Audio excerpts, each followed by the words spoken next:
영어 교육 전공자가 알려주는 롤리 영어 시간입니다. 안녕하세요. 리공영어TV의 민쌤입니다.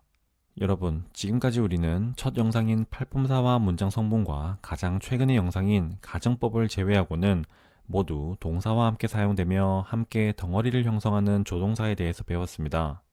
어떤 조동사였는지 기억나시나요? 동사와 함께 쓰여 능력, 허가, 가능성, 추측, 의무, 필요, 의지와 같은 분위기를 덧붙여주는 법주동사에 대해서 배웠고요. 문장에서 동사와 함께 쓰여서 완료, 진행, 수동이라는 기능, 즉 역할을 하도록 도와주는 기능조동사에 대해서 배웠습니다. 그런데 여러분, 이런 조동사들 사이에 위계, 다시 말하면 순서가 존재한다는 사실에 대해서 알고 계시나요? 조동사가 배치되는 것에도 순서가 있다는 것을 알게 된다면 문장에서 동사 덩어리를 파악하는 능력이 올라가게 되고 나아가 문장을 분석하는 수준도 한층 더 발전하게 됩니다. 자, 그렇다면 어떤 방식으로 조동사가 덩어리를 형성하는지에 대해서 지금부터 함께 살펴보도록 하겠습니다.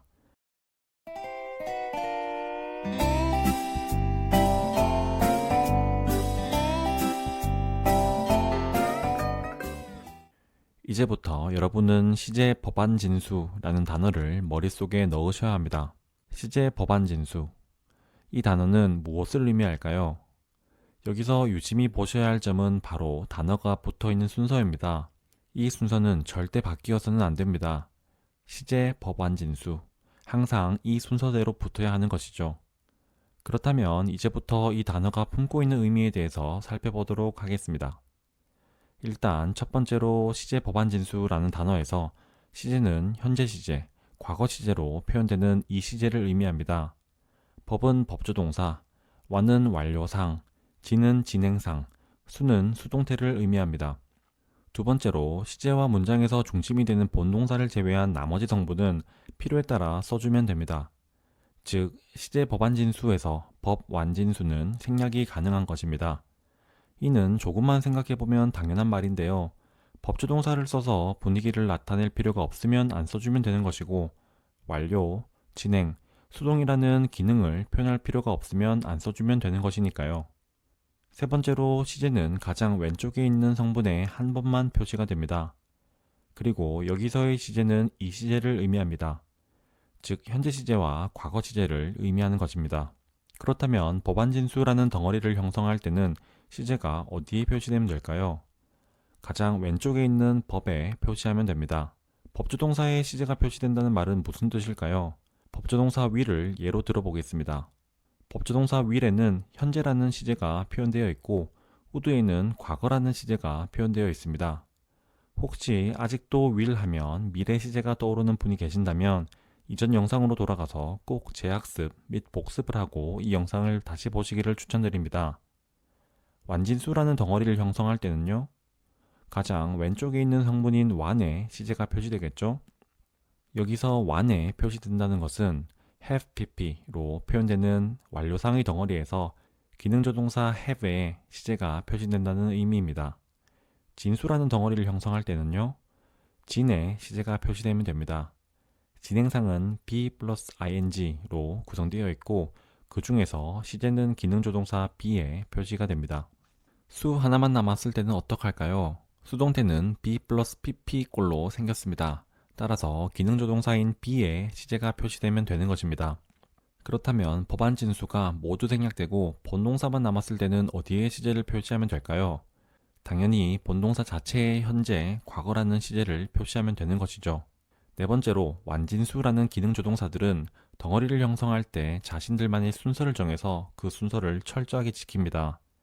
완이 가장 큰 형이고 진이 둘째 형, 수가 막내라고 생각하면 편하겠죠?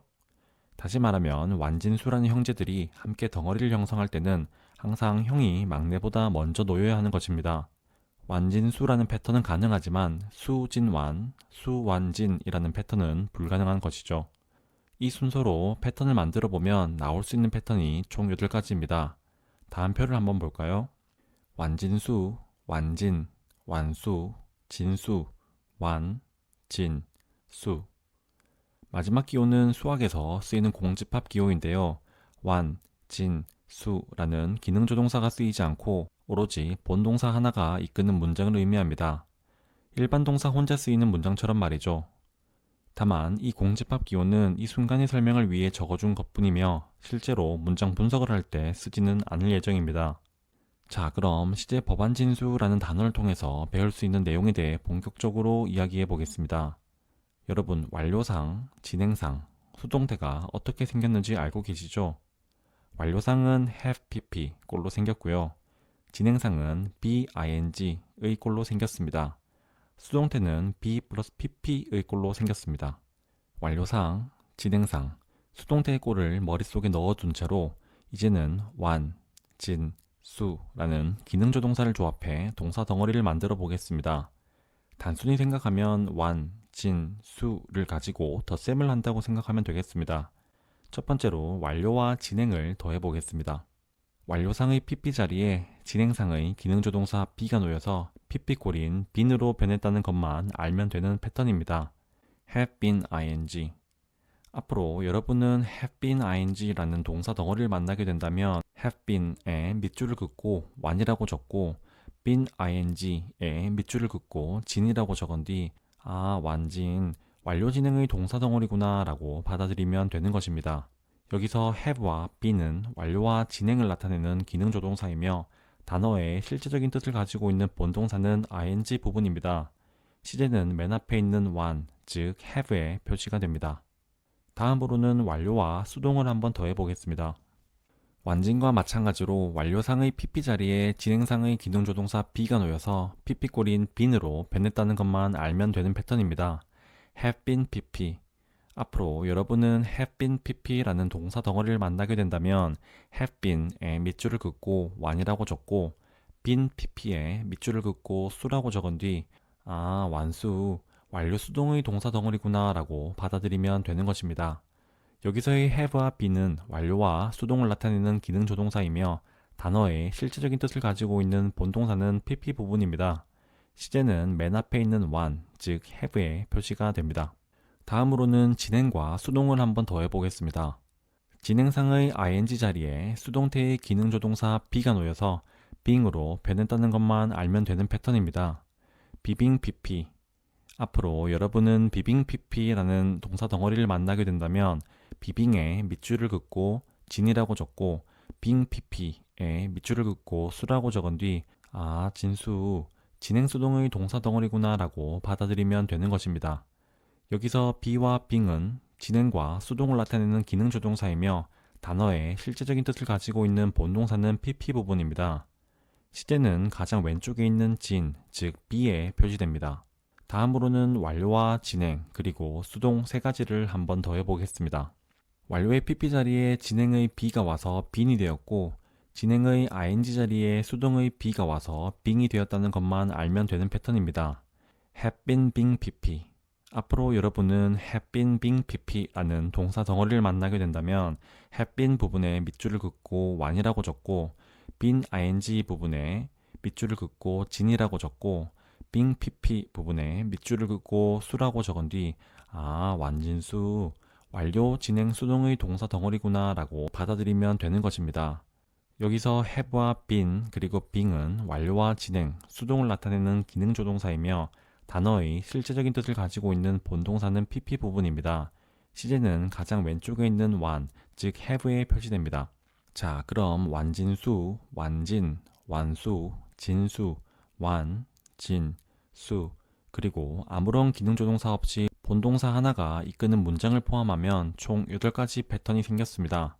그리고 시제는 가장 왼쪽에 있는 성분에 표시됩니다. 그리고 여기서의 시제는 이 시제라고 말씀드렸습니다. 이 시제라는 말은 현재 시제, 과거 시제 두 가지밖에 없다는 말이죠. 따라서 총 8가지의 문장 패턴에 현재 시제, 과거 시제를 표현하게 되면 총 16가지의 문장이 생겨나게 됩니다. 그렇다면 32가지 패턴 중 나머지 16가지의 문장 패턴은 무엇일까요? 눈치채신 분도 있을 겁니다. 네, 맞습니다. 바로 법조동사를 붙인 뒤 현재와 과거 시제를 표시하게 되면 16가지의 패턴이 더 생기는 것입니다. 그렇다면 아까 보았던 표에다가 will과 would를 한번 표시해 볼까요? 자, 이제 여러분은 총 32가지의 문장 패턴을 모두 정복했습니다. 어떠신가요? 시제 법안 진수라는 한 단어만 외웠을 뿐인데 32가지의 패턴을 이해하게 되었습니다. 이제 여러분은 실전에서 어떤 문장을 만날 경우 그 문장이 32가지의 패턴 중 어떤 패턴에 속하는지 파악하여 인식하고 나아가 해석만 해낼 수 있으면 되는 것입니다. 다만 여기서 주의하셔야 할 점이 하나 있습니다. 현재 단계에서 초점을 두어야 할 점은 32가지의 동사 패턴의 생김새를 파악하는 것입니다. I have been being told 라는 문장을 보았을 때 완진수 패턴이구나 라는 것을 알아채는 것이 중요한 것이지 이게 무슨 뜻인가를 파악하는 것은 그 다음 단계의 일입니다. 일단은 패턴 분석에 초점을 두고 접근을 한 후 충분히 익숙해지고 나면 그 이후에 어떻게 해석하면 되는지를 차례차례 알려드릴 예정이니 제 영상을 천천히 그렇지만 꾸준하게만 따라오신다면 큰 성과가 있을 것입니다. 다음 영상에서 완료와 진행, 수동에 대해 몇 강에 걸쳐 자세히 살펴보며 의미에 집중할 계획입니다. 그런데 오늘 배운 32가지의 패턴은 이론상으로 가능한 조합일 뿐 모든 패턴이 실전에서 동일한 비율로 쓰인다는 뜻은 아닙니다. 즉 자주 쓰이는 패턴은 자주 쓰이고 잘 쓰이지 않는 패턴은 잘 쓰이지 않고 또 거의 안 쓰이는 패턴도 존재하는 것입니다. 하지만 영어를 외국어로서 배우는 우리가 어떤 패턴이 자주 쓰이고 어떤 패턴이 거의 쓰이지 않는지를 따져가며 배우기는 힘듭니다. 따라서 이론적으로 가능한 패턴 모두를 시제 법안 진수라는 단어로 압축해서 외워둔 뒤 독해를 하거나 듣기를 하면서 자주 만나게 되는 패턴은 시간을 많이 들여서 쓱 보면 바로 알아차릴 만큼 연습을 해놓고 조금 덜 자주 나오는 패턴은 시간을 조금 덜 들여서 연습을 해놓고 거의 안 쓰이는 패턴은 패턴 자체의 생김새만 파악해 놓으면 되는 것입니다. 이런 식으로 영어에 접근을 한다면 영어 학습에 대한 부담감도 한층 더 가벼워질 수 있을 것입니다. 자, 그럼 오늘 배운 내용을 정리해 볼까요? 문장에서 가장 중요한 동사는 덩어리를 형성합니다. 법조동사와 기능조동사와 함께요. 이 조동사들은 동사 덩어리를 형성할 때 그들만의 방식을 통해 붙어나갑니다. 그 방식이 바로 시제 법안 진수라는 단어 속에 함축되어 있습니다. 시제 법안 진수라는 단어에서 시제는 말 그대로 현재 시제, 과거 시제를 나타내는 이 시제를 의미합니다. 그리고 시제는 항상 동사 덩어리의 맨 앞부분에 표시가 됩니다. 법은 법조동사, 완은 완료상, 진은 진행상, 수는 수동태를 의미합니다. 완진수라는 기능조동사들은 덩어리를 형성할 때 자신들만의 순서를 정해서 그 순서를 철저하게 지킵니다. 그 순서는 바로 완, 진, 수의 순서입니다. 이 순서로 패턴을 만들어 보면 나올 수 있는 패턴은 총 8가지입니다. have been being pp로 표현되는 완진수, have been ing로 표현되는 완진, have been pp로 표현되는 완수, be being pp로 표현되는 진수, have pp, be ing, be pp로 표현되는 완, 진, 수, 그리고 기능조동사, 법조동사 없이 일반 동사만으로 구성되어 있는 패턴까지. 그리고 이 8가지의 패턴에 시제를 표시하게 되면 16가지의 패턴이 나오게 되고 또 여기에 법조동사를 붙여서 시제 표시를 한다면 16가지의 패턴이 더 나오기 때문에 총 32가지의 패턴이 나오게 됩니다. 이 패턴들을 실전에서 만났을 때 동사 덩어리에 밑줄을 친 후 어떤 패턴인지 적어주는 습관을 들인다면 문장 분석에 큰 도움이 될 것입니다. 이번 강의는 여기까지입니다. 자, 그럼 복습 잘 하시고요. 다음 강의에서 만나 뵙도록 하겠습니다.